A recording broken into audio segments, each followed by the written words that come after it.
Samuel Eto'o-Fils, l'ambassadeur de la Coupe du Monde Qatar 2022, ici en visite au centre Amara Touré de l'Académie Nouvelle Génération du Sénégal.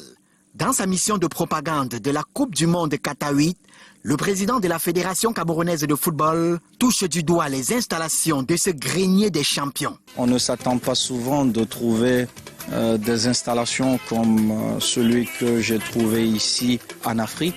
Et voilà un jeune monsieur qui a eu une idée, qui a une vision et qui a dit « je veux mettre ça à la disposition de la jeunesse africaine ». Et j'ai dit à mon frère, chapeau. Un centre par où est passé des grands noms du football africain, tels Sadio Mané. Et Samuel Eto'o-Fils salue la bravoure du promoteur et n'hésite pas de songer à une collaboration. Quand vous voyez que le meilleur joueur au monde aujourd'hui, Sadio Mané, est sorti d'ici, vous vous dites quand même, c'est un privilège d'avoir un frère comme celui-là. Donc je n'ai pas besoin de signer un bout de papier pour avoir un accord avec mon frère. L'accord, c'est entre deux frères. Et mon frère me dira, voici où je veux aller. Mais écoutez, je monterai dans ce train et je vais l'accompagner. Pour l'un des meilleurs footballeurs du continent, l'Afrique n'ira pas au mondial pour faire de la figuration.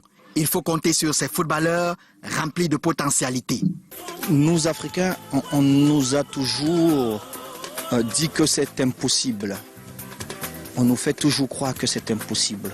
Mais aujourd'hui, nous comptons quand même avec le meilleur joueur au monde. S'il est le meilleur joueur au monde, ça veut dire que nos équipes ont un mot à dire dans cette compétition. Le plus difficile pour nous, c'est de dire « nous allons gagner ». Parce qu'on nous dit tout le temps « vous ne pouvez pas gagner ». Et je souhaite vraiment que les 5 représentants privilégiés de l'Afrique partent avec cette mentalité. Nous allons gagner. Après, la compétition, elle nous montrera, elle écrira son histoire.